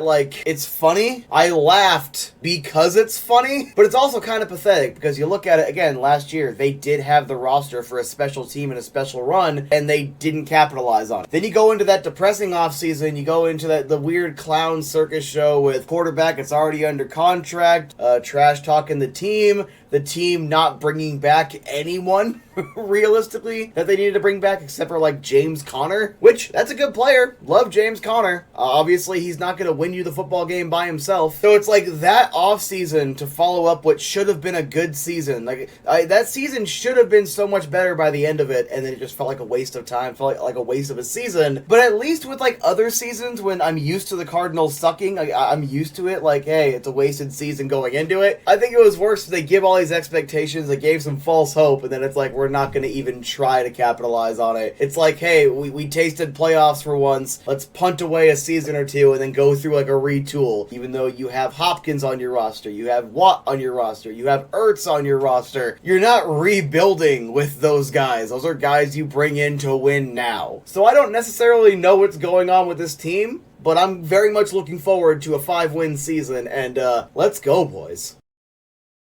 What an ending. Honestly, look, in general, what a game. Wow. I don't know how to talk about this except for as a certified Kyler Murray hater, I was silent the entire second half. Every single positive attribute about that quarterback, every single good aspect of him on the field, from his accurate passing to being able to move the ball with his legs and keep the play going, the second half exemplified every single one of those things. And if the second half is anything to go by, which if you also account for garbage time last week, so far Kyler Murray has been better in the second half than the first. I'm not going to count the garbage time last week, but this week, clutch, phenomenal plays. If he keeps playing like this, within 6 weeks, you will never hear me complain about that contract again. I still can't believe what I watched. So, they go into Vegas. I'm expecting them to leave 0-2 because not only is Vegas at home, but also the Cardinals they looked terrible last week. I didn't necessarily see Kansas City as being a team that is defensively so good that they should have made the Cardinals look as bad as they did. So I'm like, you know what? Cardinals, the offensive line's trash. The receivers, except for Hollywood Brown, all trash. Bad team, gonna suck this year. I predicted 5 wins going into the season, and throughout the first quarter, I slowly went from, but they're still my team, I'm gonna cheer for them, to, thankfully, I can be cynical. I appreciate you guys for failing me. Arizona won the kickoff. They elect to defer, just like last week. Last week 0-1, so let's see if that continues. On the first offensive play for the Raiders, J.J. Watt records a sack, and it's just kind of, oh, is this the tone we're going for? Is it going to be a more solid defensive overall production? Because, be honest here, looked trash last week, and as good as J.J. Watt is, was he going to be able to carry the entire defense? Probably not. Or at the very least, the entire defensive line. Then on the next play, it's 3rd and 15, and Vance Joseph once again calls a 4-man rush, and it's a 20-plus yard gain on that play. And I'm like, yep, here we go. It's like everyone knows exactly what the Cardinals are going to do before they do it, and then they just do it anyway. Over the next 3 or so minutes, Josh Jacobs just surgically dissects the Arizona Cardinals defense, bringing the ball down the line. One thing that I thought was pretty funny was that there's one play where Derek Carr's yelling 59, and that's actually the defensive player who ends up making the tackle for loss on that play. Thought that was fun. Wanted to go ahead and throw that one out there. Good tackle. Another blitz on 3rd and long, another first down. This first drive took about 10 minutes. Just to spoil it for you right there, took about 10 minutes. Thompson commits a pass interference on Waller. The ball goes 1st and goal on the 4-yard line, and the inevitable happens. With about 5 minutes and 23 seconds remaining in the opening quarter, Derek Carr finds Devontae Adams. It is 7-0. Cardinals get the ball back, and within a couple of plays, Humphreys, the offensive lineman, actually ends up getting injured, jogs off the field. I don't remember if he came back in that game, but Josh Jones came in to replace him at left tackle. Play or so later, Crosby gets a sack on Kyler Murray. I think that one forces a 4th down. Arizona does punt, and that first drive looked just as pathetic as any drive in the first half last week. And mind you, it's not just, oh, Kyler Murray, it's also the offensive line's trash. He didn't really have a whole lot of receivers doing a whole lot in these first couple, but then again, when the offensive line gives you a couple of seconds, yeah, no, you're not going to have a whole lot of time to move the ball. Anyway, with time expiring in the first quarter, the Raiders make a big first-yard gain. It just kind of felt like at that point the momentum was all in Vegas' hands, and it's like, yep, this is going to be a long day. Even though, like I said, I still had this weird, hopeful, like, come on, boys, you got this. That's just the dumb Arizona sports fan in me. I'm going to cheer for him regardless. I'm a self-hating Cardinals fan. What can I say? Las Vegas gets a false start. Josh Jacobs, an 11-yard gain on the very next play. And then they settle for a field goal at that point. It is 10-0. The ball goes back to the Cardinals. The drive goes nowhere. On 3rd and long, Kyler Murray intentionally grounds the ball while trying to avoid a sack. Cardinals punt 0 for 2 of really getting any real momentum on these offensive drives. Then just a couple of minutes later, Derek Carr finds Waller for a touchdown. It's 17-0. And just to kind of breeze over it, once again, the Raiders just carved down the field. They just made their way through this Arizona Cardinals defense.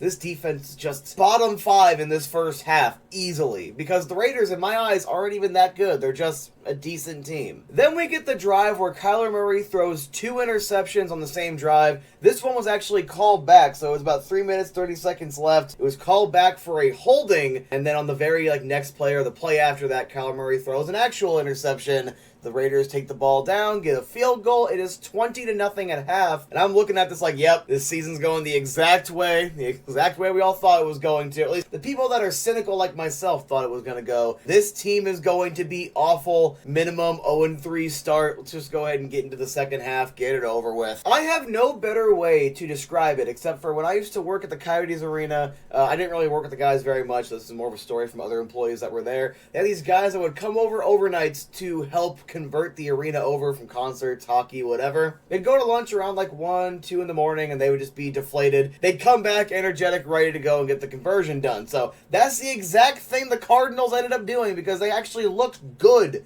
like a good functioning football team. The offensive line was holding up a little bit better. Kyler Murray's overall play, as good as I've ever seen. No, better than I've ever seen. Like that Kyler Murray in this second half is worth every penny of that contract. Please give me more of that. Please. I'm begging you. Please. Anyway, I think 2 plays in, a face mask actually undoes a sack for the Vegas Raiders, and the Cardinals take full advantage of that, trying to get the ball forward more. Unfortunately, it was around this time that James Conner, he jogged off the field due to an injury, and it was just the Williams and Inu Benjamin show from that point on. Hopefully, it's nothing serious. I did not personally see an update to Conner, but I want to go ahead and note it. Unfortunately, on 3rd and 9, Kyler Murray throws the ball away in order to avoid a sack, and the Cardinals have to push the ball back over to the Raiders. Then the Cardinals defense, for what felt like the first time the entire game, might have actually been, but it felt like the first time the entire game, they forced a 4th down. A couple of back-to-back good passes, one from Murray to Dortch for about 20 yards, then one from Murray to Ertz for another first down. They're moving down the field. They're getting that momentum back. Unfortunately, right around the 10-minute mark, Kyler Murray's 15-20-yard run was pulled back due to an offensive penalty. But the Cardinals were not going to leave without a touchdown. Murray finds Dortch. It is 20-7. Then the Cardinals, despite the fact that the Raiders found their way into the red zone, they stopped them. They held them to a field goal. It is 23-7. And at that point, this game gets weird.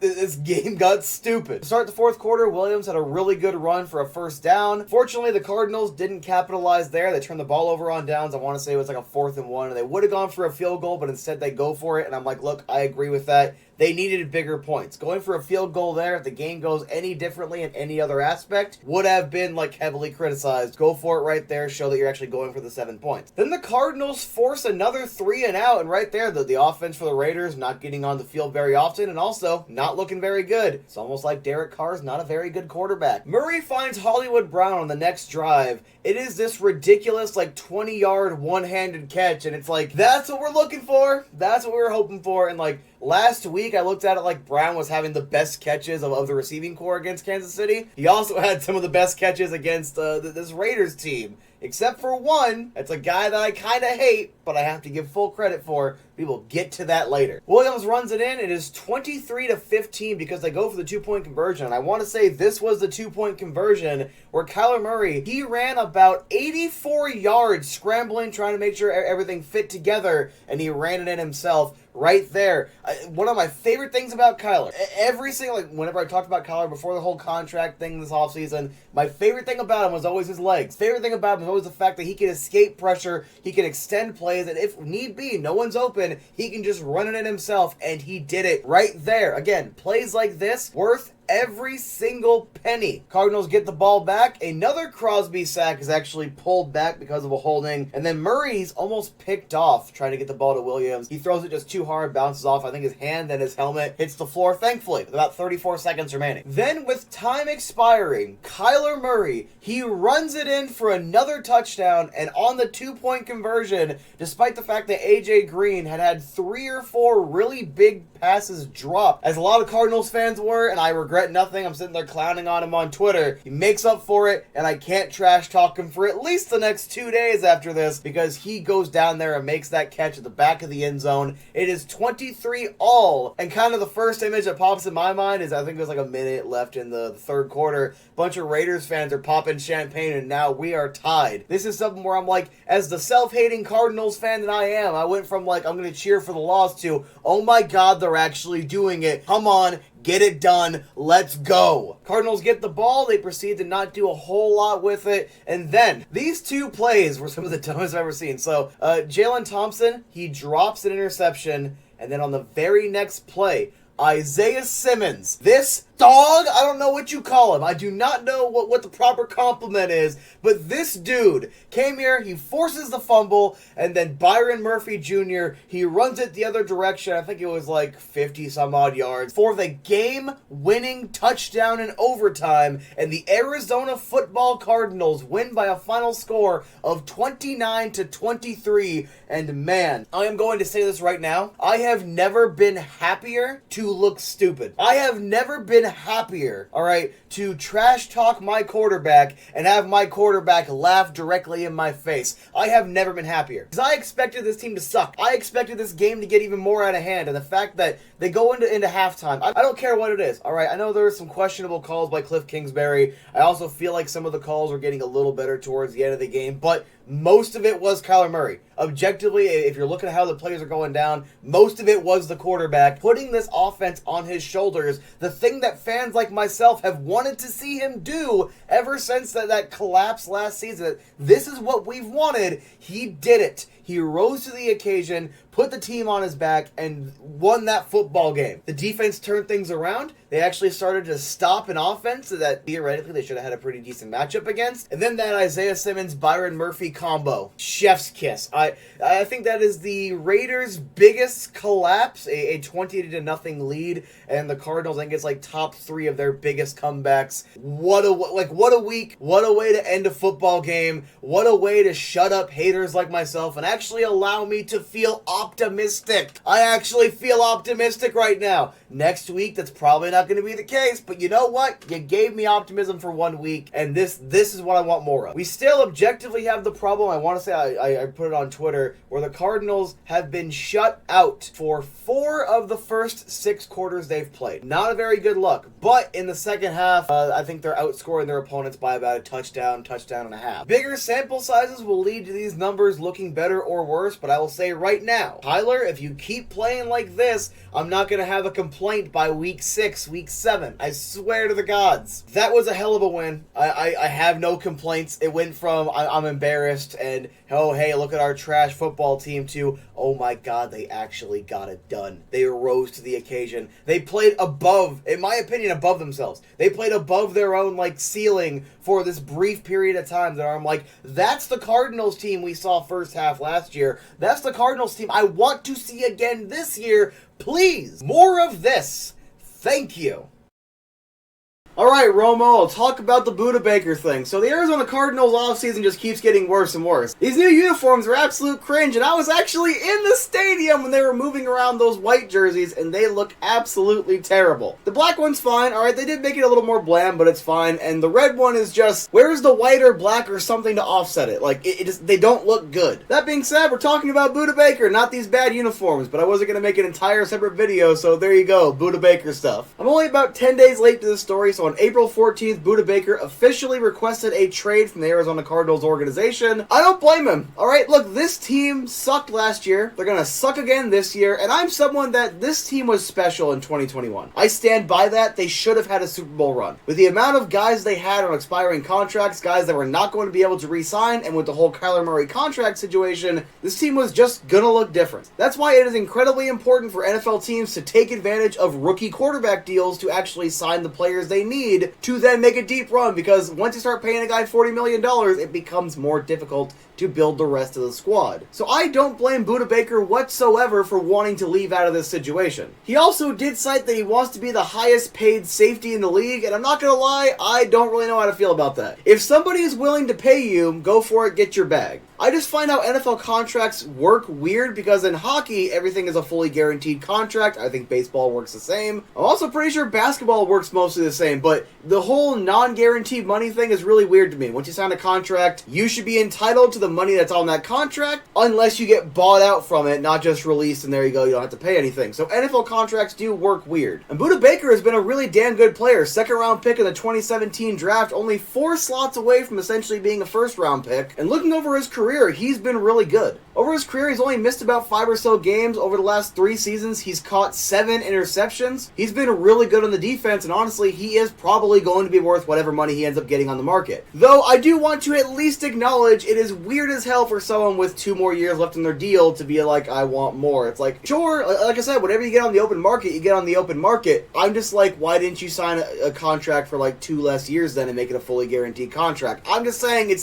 I don't understand it. But then again, I'm coming from a world where the contracts are guaranteed. This offseason defensively has been not very good for the Cardinals. They've lost, what, a defensive lineman? They lost Byron Murphy. They're about to lose Budda Baker. The only player that's left, and thankfully for this, that really can be considered a face of the defense is Isaiah Simmons. And then, of course, I still like guys like Zaven Collins, but he still has to reach that full potential. Now, what can they probably get out of this trade? I have no idea. If we're talking about a hockey trade, this would probably be like 2 first-round picks and a couple of good prospects. But when you're looking at a football trade, I have no idea. Is it going to get him a second and a third? Is it going to be a first-round pick? Is a first-round pick way too high and people that understand the NFL are looking at me like I'm an idiot? I have no idea. Probably. I'm just going to say this. If you're going to trade Budda Baker, Budda, best of luck wherever you go. I do hope you get your money. The Cardinals, you need to take full advantage of this situation and get good value and make this 2023 draft the first step in properly building out this team, because the last time you built out this team, you let everyone go in free agency and followed it up with a 4-win season and terrible jerseys.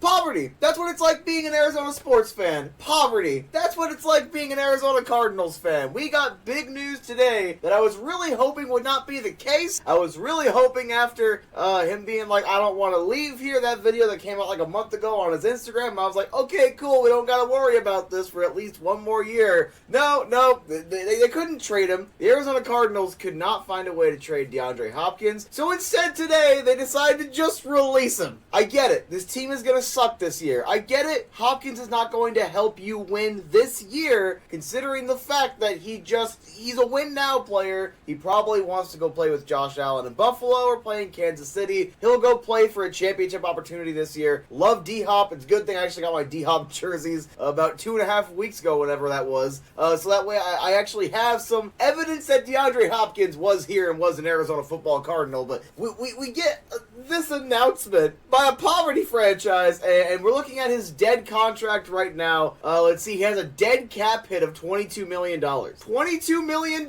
and you're not going to use the guy. $22 million, and you can't even get a second-round pick. $22 million.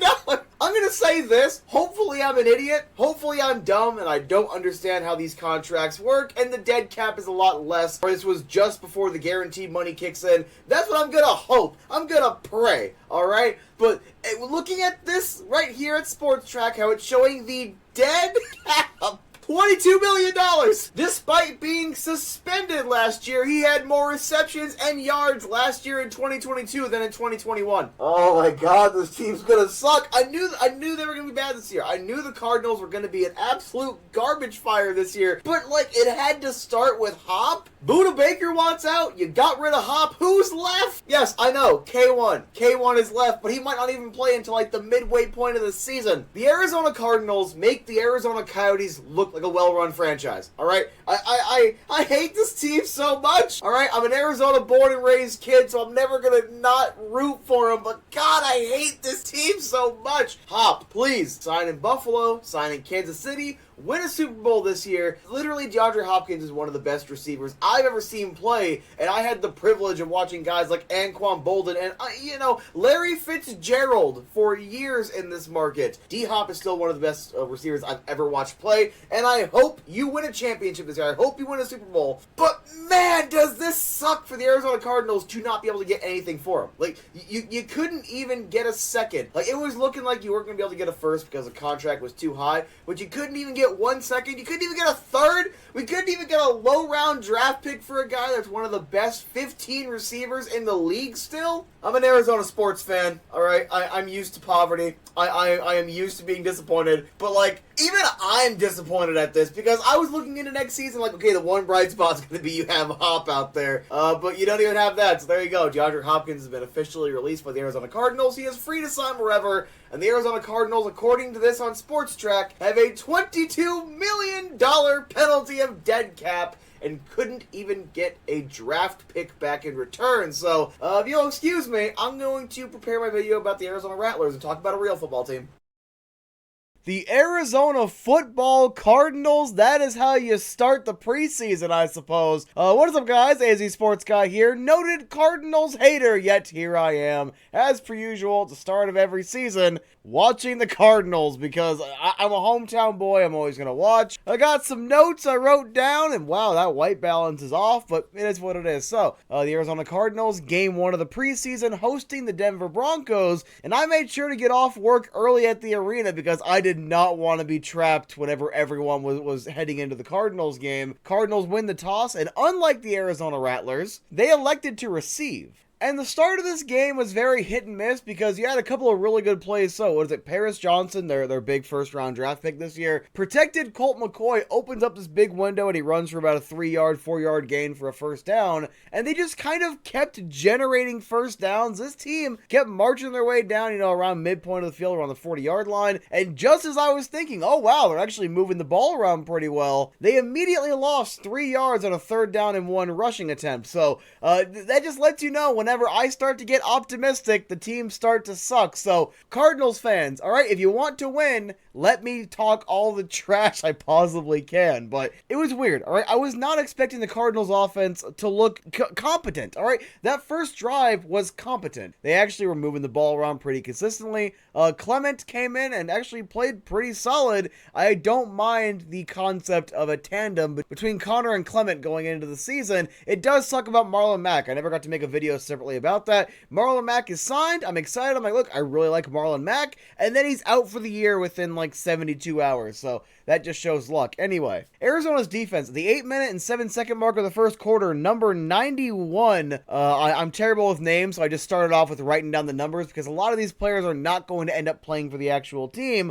But he swats down the pass, forcing a 3rd and 6. There was so many pressures. The amount of times in this notes right here that I wrote Arizona pressure. The defense played with a certain level of heart that I've just personally not seen from the Cardinals in a while. They actually reminded me quite a bit of the Rattlers defense in terms of having that tenacious attitude, but they didn't have Dylan Winfrey, Devontae Merriweather, and Ulrich Jones out there. They didn't have these big, massive defensive players that are established in the league. It was a lot of younger guys, and they got things done. They made some solid plays, so I want to say it right now. I was impressed by the Cardinals defense in this game. Yes, it is just preseason. Do not take that as me saying they're going to win the Super Bowl this year. But I was impressed, and any of the defensive players, even if I don't list your number or name, if you happen to watch this, solid game. Nothing but respect. Cardinals get the ball back, 7-minute, 54-second mark. Clayton Tune, the Cardinals' 5th round, 139th overall selection in this year's draft. He's now in at quarterback. He comes in, one of his first passes, a 13-yard gain. Rondale Moore, solid play. Here's the best way to describe Tune's game, all right? He would have certain plays or back-to-back plays where he looks really good,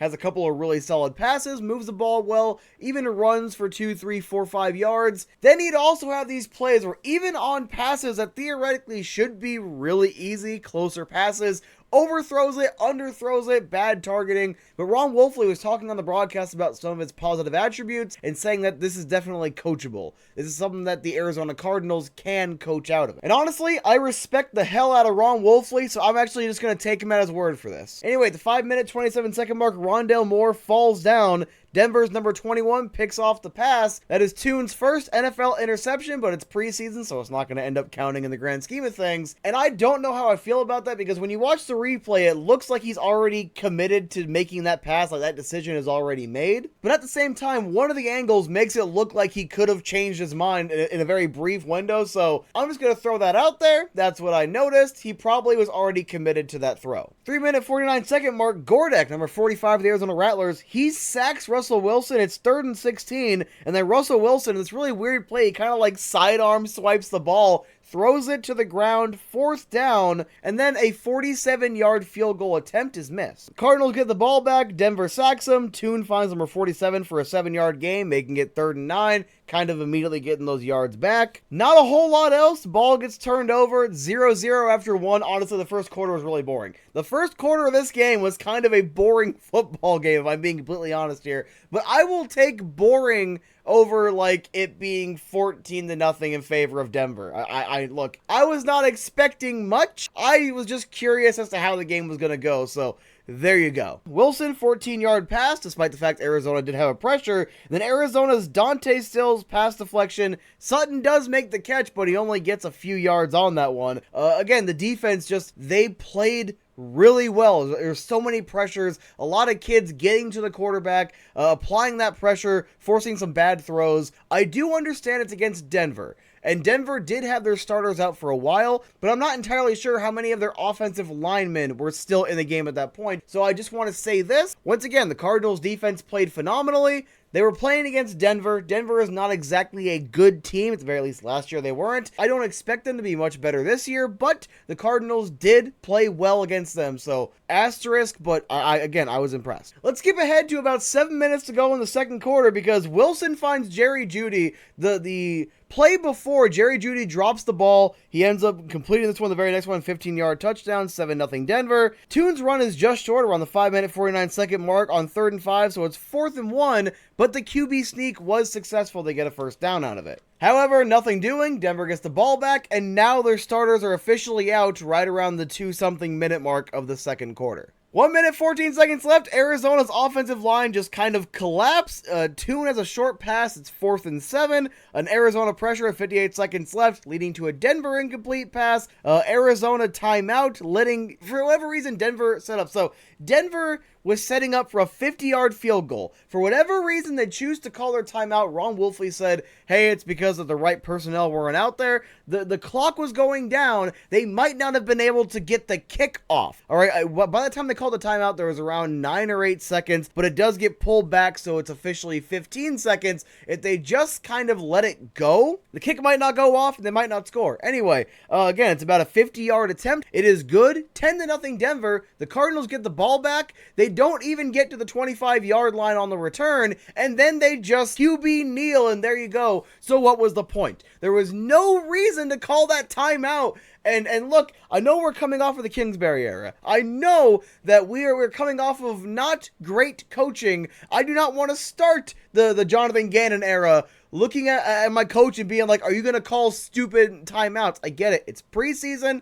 All right. I shouldn't care. I genuinely should not care, but I do, because for whatever reason, I'm still a Cardinals fan. I don't get it. I don't understand it. Whatever. Anyway, it's 10-0 Denver in the first half, and Denver would only score 7 more points. They would only score 1 more time after this. So, the third quarter, not a whole lot happened. I mean, the Cardinals, they do get their first field goal, the 7-minute, 24-second mark, after Hamilton records an interception. Really solid play. But before that, it was just kind of Denver gets the ball, not a whole lot. Cardinals force a turnover. But then the rest of the third quarter just kind of comes and goes. You do have a number 95 for the Cardinals getting a small piece of a field goal, and it ends up being just shy. So again, another really good defensive play. And then Denver, with 2 minutes and 35 seconds to go, they sack Tune for a loss of 12, making it 2nd and 22. And then Tune, they kind of put together a pretty solid drive. So Tune Tune finds number 39 Davis for an 8-yard touchdown, tying it at 10-all at the 12-minute 25-second mark. Arizona pressure, 4th and 5, Denver punts, and then at the 9-minute 13-second mark, David Blau is now in at quarterback, and that first drive was atrocious. His first drive was just awful. But earlier on, Arizona, the running back number 31, a 10-plus yard run. Then Denver sacks Blau back-to-back plays.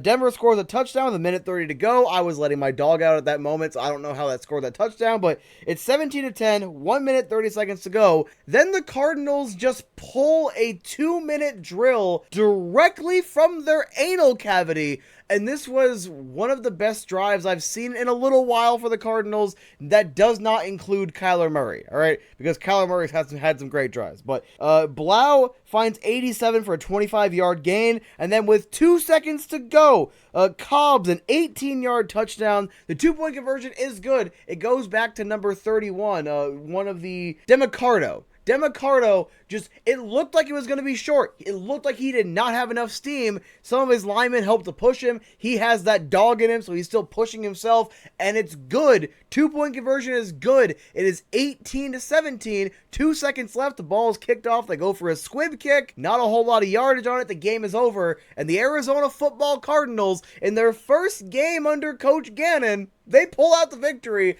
in what initially was a very boring, kind of disappointing, sloppy effort on certain ends of the ball that turned into just a solid, exciting win for a fan base that, look, I'm not expecting very many wins. Last year at training camp, I was working the training camp because I still do technically work at State Farm Stadium. I was working the training camp and I'm like, this is going to be a 5-win football team, and they won, 3 or 4 games last year? I do not expect more than 4 wins this season. So it is nice to get a win in the preseason. I know it doesn't really matter, but it is nice to have that win. It's nice to have something to be excited about because some of the individual players, some of these kids, I kind of want to see them make the roster. Clayton Tune is a very, very, very raw prospect, but again, when he was good, he did look pretty solid. If they can do something with that, that could be a solid backup quarterback. Demercado, really solid effort in the second half. I know Williams is also running pretty well for the Cardinals, but you have some really solid running backs in this team right now that if James Conner gets hurt, these guys are not going to give you James Conner numbers. They're not going to give you elite level Saquon Barkley or Derrick Henry production. No one is asking or expecting that from them, but you might have some pretty solid depth backs in the system right now. So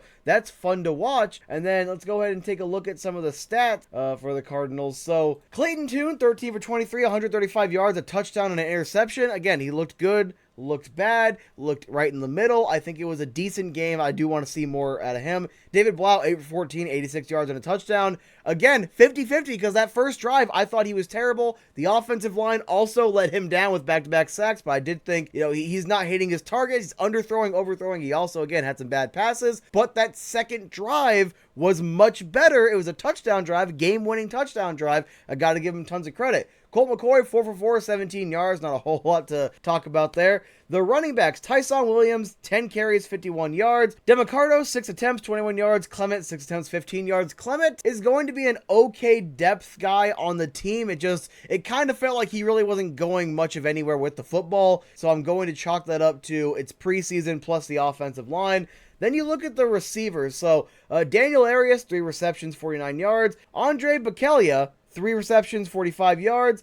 Blake Whiteheart, 5 receptions, 42 yards. Brian Cobbs, 2 receptions, 22 yards and a touchdown. Caden Davis, 2 receptions, 16 yards and a touchdown. And Davian Davis, 1 reception, 16 yards. Court Clement also had 3 receptions, 13 yards. And Rondell Moore had that 1 13-yard reception. You had some solid efforts. You had some solid players. Antonio Hamilton had that interception. Dennis Gardeck and Cameron Thomas each had sacks. Again, the defense they had some solid plays, solid individual players. I am really interested to see who ends up making the team.